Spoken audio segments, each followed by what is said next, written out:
이제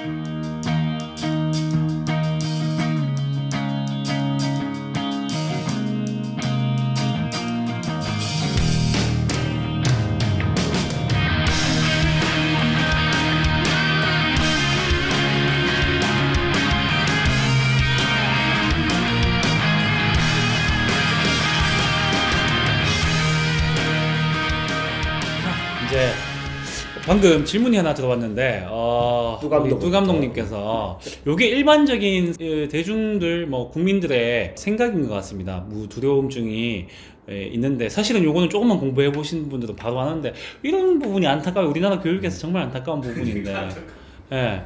왜냐면 뚜 감독 무식하다. 아니 그게 아니고 우리나라 교육에서 이런 부분을 알려주지 않습니다. 사실은 뭐 전세 계약 알려주지 않잖아요. 그런 것들 다 사기당하고 있고, 제가 요새 전세 찾아보다 보니까 이런 걸 알려줘야지라는 생각이 있는데, 예를 들어서 에이즈 바이러스가 있습니다. HIV라고 하고요. 지금 신종 코로나 바이러스가 있잖아요. 이게 합쳐져서 감염성이 이렇게 높은데 막 에이즈가 걸리는 거 생기지 않는가 하는데, 그럴 가능성은 제로입니다. 일단 다른 여러 가지 바이러스가 있는데, 바이러스도 뭐 방금 말한 것처럼 코로나 바이러스가 뭐 DNA 계열 바이러스, RNA 계열 바이러스가 있고요. 그 중에서도 뭐 레트로 바이러스가 있고, 뭐 종류가 너무 다양합니다. 그것들이 서로 합쳐지지 않아요. 사람의 정자와 다른 동물의 난자를 합쳐도 생물이 만들어지지 않습니다. 그렇게 염기서열이 다르기 때문에 아예 만들어지지 않고요. 이것들도 다 다르다고 보시면 돼요. 그런 식으로 진화하진 않아요. 그럼 왜 원숭이가 인간이 되지 않냐 하는데, 원숭이와 인간은 다른 종인 거예요. 진화된 초창기 모델이 비슷한 똑같은 것 뿐이지 다르게 진화한 거예요. 지금 원숭이가 인간으로 진화하지 않습니다. 그런 부분이 있다는 거 알아두시면 좋을 것 같아요. 그래서 너무 불안해 하실 필요 없고, 오늘 뉴스 중에 하나가 대구에 격리 확인하고 있었던 사람들 25분이 있었는데 전부 다 해제가 됐어요. 그래서 대구 사람 내에서는 감염될 가능성은 굉장히 이제는 없다라고 보시면 돼요. 무서워하실 필요 없다고 보시면 됩니다. 그리고 마지막으로 제가 당부드릴 거는, 지금 정부 대처가 보시면 이전 정부가 잘못했다 이런 걸로 말하고 싶진 않고요. 이전보다 훨씬 발전했습니다. 그리고 세계적으로도 지금 이슈가 될 정도로 발전해 있어요. 지금 외국에서는 우리나라 정부가 엄청 잘 대처하고 있다고 보고 있거든요. 뭐 마스크가 모자란다 이런 거 다 거짓말입니다. 마스크 충분하고요. 마스크 구하실 수 있어요. 당장 동사무소 가시면 바로 구하실 수 있을 거예요. 충분히 마스크 있고요. 충분히 손소독제 있습니다. 지하철만 가셔도 지금 마스크 드리고 있고 손소독제 배치해 놓고 있습니다. 개인위생 충분히 하실 수 있는 여건이 돼 있어요 지금. 그래서 크게 걱정하실 필요 없으니 정부 발표 내용, 질병관리본부 질본에서 발표하는 내용들만 잘 참고하시고 맞춰서 대처하시면 될 것 같아요. 자기 집 주위에, 뭐 이거 보시는 분 중에 서울분 계실 수도 있겠지만 그 주위에 문제가 있다 하시면 거기에서 대처하는 방역 조치라든가 그거에 따라가시면 됩니다. 저도 거기 따르고 있습니다. 제가 어떻게 뭘 하는 것보다는 거기에 맞춰서 따라가시는 게 가장 좋다고 말씀드립니다. 그래서 걱정하지 마시고 정부의 대처를 잘 지켜보시면 될 것 같다 라고 말씀드리겠습니다. 여기에 관련해서 전 두 가지 좀 말씀드리고 싶은 게, 저는 이제 또 문외한이니까, 그럼 특히나 뭐 이전에 사실 이정현 의원이랑 이런 대화를 나눴지만, 그러니까 준비를 하고 이런 거는 굉장히 중요한 것 같아요. 대처하고 미리 거기에 대해서 긴밀하게 서로 이제 행동적으로 대응하는 것은. 하지만 지금 약간 전 유감인 게, 언론 등등에서 공포를 조장하는 건 굉장히 문제인 것 같습니다. 그러니까 어떤 문제가 생길 수 있을 것 같아서 대비한 것과 아이고 생길 땐 어떡하지 걱정하는 거는 큰 차이가 있는 것 같아요. 거기에 대해서 좀 민에서 불필요한 걱정을 안 하시도록 만드는 것도 언론 역할이 아닐까 생각합니다. 두 번째는 뭐냐면, 사실 이건 또 제 예술인으로서 말씀드리는 건데, 2014년이 기억이 나는 게, 그 메르스가 오고 나서 제 기억에는 한 두세 달 갔던 것 같아요. 그러니까 거의 예술인들이 프리랜서잖아요. 그래서 계약 관계로 이제 생업을 유지하시는데 관액이 다 캔슬이 돼버렸어요. 캔슬 되는 건 당연하죠. 그러니까 근데 캔슬 되고 나니까 생계까지 안 되는 상황이 온 거예요. 그 상황이 사실 이제 2000년 2월에도 지금 생겨버렸습니다. 뭐 어제도 얘기 듣기로는 뭐 수천만 원 손해보신 분도 계시고, 그러니까 너무 안타까워요. 그러니까 이게 무슨 돈을 번다 안 번다는 차원이 아니라 생계가 안 되는 상황까지 가버리니까, 여기에 대해서 특별 재난 지역이 뭐 선정되는 이런 것처럼 어떤 정부적인 대책도 이제는 좀 나와야 될 거라는 생각이 듭니다. 이게 그냥 프리랜서니까 힘이 없으니까 그냥 너희가 참고 지나가라가 아니라, 이런 문제에 대해서 생계까지 영향을 받지 않을 수 있도록 좀 지혜를 모을 때가 됐다는 생각이 듭니다. 이게 사실 사실 관련된 어떤 영상이나 어떤 글을 좀 다시 한번 준비해 볼까 저는 생각하고 있습니다. 맞습니다. 이런 긴급한 사회적 재난이 일어났을 때 직접적인 이런 처방, 대처 수준은 이제 굉장히 우리나라가 선진국으로 왔다고 생각하고 있습니다. 최근에 뭐 산불, 뭐 지진 이런 것만 봐도 예전과는 많이 다르죠. 세월호 때와 비교하면 엄청나게 발전했습니다. 이런 특히나 이런 긴급 재난에서는 1차적으로 직접적인 재난 방어, 보호 수준이 있겠지만 두 번째로는 사회적 간접 자본이 들어갈 수밖에 없게 생깁니다. 지금 이런 심리적 불안감조차도 사실은 사회적 간접 자본이 쓰여진다고 보시면 되거든요. 그 중에 하나가 이런 경우가 생길 때 아마 집에서 자기 가게만 생각하셔도 알 거예요. 집에 힘든 일이 생기면 뭐부터 줄이세요? 문화생활을 다 끊습니다. 사실은 문화생활 할 수가 없잖아요. 의식주 빼놓고 모든 것을 끊어버리는 현상이 나타나는데 그게 지금 똑같이 일어나고 있다고 보시면 돼요. 지금은 사실은 대중공연들, 이런 뭐 전시, 예술 이런 것들이 다 한순간에 다 다운되는 사태가 발생하거든요. 이런 간접 자본들을 어떻게 유지하면서 갈 것인가도 고민을 해야 될 이제 시대가 온 것이죠.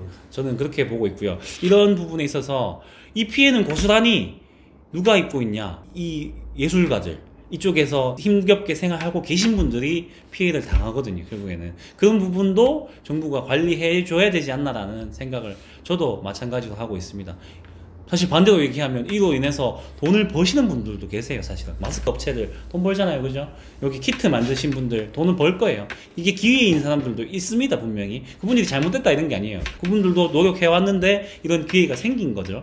그 부분에 대해서 뭐 또한 사회적으로도 그분들이 노력해왔기 때문에 우리가 또 고쳐낼 수 있기 때문에 감사도 해야 되고, 그 부분에 대한 뭐 비용적 보상도 당연히 해주는 것이 맞지만, 반대로 이걸로 인해서 기존에 있던 다른 한쪽은 죽어나가는 현상이 일어나는 거죠. 그 부분도 함께 살려갈 수 있는 거를 좀 같이 고민했으면 좋겠고요. 또 한 가지 더 당부드리고 싶은 거는, 저는 정치권에 대해서 좀 얘기하고 싶은 게 하나 있는데, 단순하게 야당만 지적하는 게 아니고 사실 구의원을 하고 있는 입장에서 저 같은 구의원들, 그러니까 정치 권력자들 혹은 뭐 지방자치단체장들의 역할들이 다 있겠죠. 그런데 너무 호들갑 떠시는 분들이 좀 계세요. 사실 국민들 심정에서 이런 거 싫어하시잖아요. 불났는데 가갖고 정치인들 대우해주고 막 정치인들 보고한다고 대처 못하는 거 싫어하시잖아요. 그런 거 안 하셨으면 좋겠거든요. 사실 좀 길어질 수 있는데, 노르웨이 예전에 2차 세계대전 났을 때 노르웨이 얘기를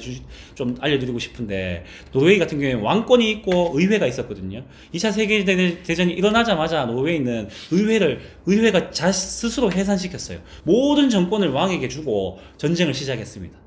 이게 어떤 의미인지 아시겠어요? 긴급한 상황이 오면 비전문가들 그리고 필요 없는 민주주의는 다 없애고 일단은 정권을 다 주고 해결하는데 우선은 포커스를 맞추는 게 중요할 수도 있어요.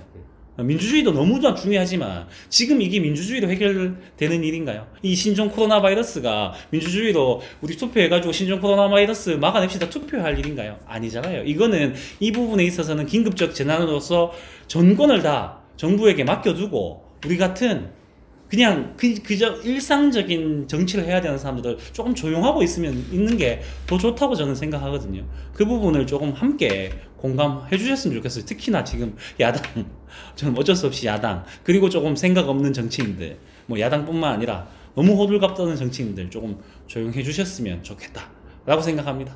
어떤 특별한 상황에 대해서 전문가의 의견을 가장 중시 여기는 것 자체가 저는 진짜 민주주의라고 생각합니다. 네, 맞습니다. 모든 상황에 대해서 모든 사람이 똑같은 의견을 가지는 게 아니라, 네. 예술인 예술인에게, 복원은 복원인에게, 정치는 정치인에게 맡기고 그들의 책임과 권리를 같이 주는 거라고 생각하는 그런 차원에서 저는 이정현 의원 말씀에 되게 공감합니다. 네, 이 말이었습니다. 네. 민주주의가 하지 말자 이게 아닙니다. 네, 민주주의 참, 해야죠. 제가 좀 잘 풀어내네요. 예, 그래서 뭐 이렇게 웃고 이렇게 얘기할 듯이 평소처럼 웃으시면서 너무 심각하게 생각하시지 마시고요. 뉴스 참고하시고 보시면 될 것 같습니다. 특히나 대구는. 연기라는 관은 확실히 뭐 행사 취소하는 게 맞고, 관은 확실히 까탈스럽게 나가는 게 맞다고 봐요. 하지만 민에서 너무 걱정 안 하시면 좋겠습니다. 어제도 저희 뭐 공연 같은 거는 민의 공연은 다 진행되고 있거든요. 사실 그 이번 바이러스에만 타격을 받고 있지만 걱정 없이 충분히 준비하고 뭐 마스크랑 소독제 준비하면서 계속 행사를 진행하는 게 민에서는 또 해야 될 일이고 할 방향이라고 저는 또 생각합니다. 언제까지 갈지 그죠. 요거 한번 그건, 얘기 네. 마지막으로 지금 오늘 새로 또 확진자가 나타났습니다. 광동성을 방문한 부모님이라고 하더라고요. 학생이 유학 중이고 그분이 와서 지금 확진 판정을 받았거든요. 확진자 한 명이 생기면 이후 14일 동안 또다시 리셋이라고 보시면 돼요. 확진자 한 명이 나오면 14일간은 격리 보호 감시 대상자가 생길 거고 14일이 지나고 나면 잠복기가 지나고 나면 끝이라고 보시면 될 것 같아요. 그래서 확진자 한 명 생길 때마다 14일 더 늘어난다 생각하시면 될 것 같아요. 제 예상에는 확진자가 아마 2월달 중에서는 계속 조금 나올 예정이고요. 왜냐하면 새로운 키트가 발견됐습니다. 아까 이 말씀 드렸는데 검사 대상자가 오늘 갑자기 600명이 늘어서 900명이에요. 이것도 뉴스 가짜 뉴스 퍼뜨릴 수도 있는데 검사 대상자 늘어 위험하다 이런 뉴스 나오면 다 거짓말입니다. 키트가 좋은 게 한국에서 개발됐어요. 이제 검사를 빨리 할 수 있다는 뜻이거든요. 그래서 격리 보호 대상에서 대상자들 중에서 검사 안 하고 있던 분들도 지금은 다 검사할 수 있어요. 이제는 검사를 다 할 수 있게 돼서 빨리빨리 검사해 보자는 거죠. 그냥 그래서 검사 대상자가 늘어나는 거라고 보시면 돼요. 그래서 기술이 발달해서 더 많이 검사할 수 있게 돼서 그런 거예요. 그리고 향후에 더 많은 키트가 나오게 되면 더 많이 검사할 겁니다. 이제는 전국적인 병원에서 다 뭐 중국 갔다 온 사람 외에도 그냥 발열이 있거나 폐렴 증상이 보이면 다 검사하게 되면 그 중에서도 나올 수 있는 가능성이 있잖아요. 그런 부분들이 생겨서 아마 조금 더 시간이 제가 봤을 때 조금 더 시간이 걸릴 것 같지만 그렇게 하면 조금 더 빨리 찾아내고 더 감염을 낮출 수 있기 때문에 전파를 낮출 수 있기 때문에 더 빨리 끝나게 된다고 보시면 될 것 같아요. 그래서 걱정하지 마시고요. 뉴스에서 뭐 검사자 늘어났다 뭐 이거 다 거짓말이라고 보시면 돼요. 검사 키트가 좋아졌다 라고 판단하시면 되고 그래서 확진자 한 명 나오면 14일 더 간다 이렇게 생각하시면 될 것 같아요. 그래서 제 예상엔 한 3월 중순까지는 조금 시간이 걸리지 않을까 이렇게 보고 있습니다. 그때까지는 조금 개인위생 철저히 해주시면 좋을 것 같습니다. 네, 사실 뭐 하나만 더 여쭤보겠습니다. 확진자가 사실 막 늘어나는 상황도 아닌 거잖아요. 막 수백 명 늘어나다가 줄어드는 상황이면 어떻게든 이 기한들이 짧아질 여지가 있는 거잖아요. 그렇죠. 근데 지금 마찬가지 물론 이번 확진자가 안 늘어나는 상황이면 사실 큰 무리 없이 또 정리될 수 있다는. 네, 아주 다행인 게 최근에 외국에 필리핀 갔다 오고 혹은 태국이었나요? 어디 갔다 와서 감염된 두 환자 외에는 모두가 다 그 감시 대상자 안에서 지금 확진자들이 나오고 있거든요. 이게 정말 좋은 현상인 거예요. 이게 정말 제대로 된 대처고요. 우리 손 안에 있는 상황에서 컨트롤 안에서 확진자가 나오고 있기 때문에 이 부분에 대해서는 걱정 안 하셔도 될 것 같아요. 그런데 향후에 검사 대상자가 더 늘어나고 무작위로 검사했는데 확진자가 나왔을 때 이제 3차 어떻게 전파가 됐고 어떻게 또 전파시킬지 모르는 상황이 나왔을 때 위험하거든요. 이거는 사실 뭐 어떻게 될지 몰라요. 없이 지나갈 수도 있고 생길 수도 있는 일이기 때문에 그 부분에 대해서는 또 다른 대처를 해야 되겠지만 그렇지 않은 지금의 상황으로 봤을 때 우리 정연우 의원이 말씀하신 것처럼 계속적으로 확진자가 있다 하더라도 우리 컨트롤 안에서만 있다면 크게 걱정하실 게 없다라고 보시면 됩니다. 안심이 되네요.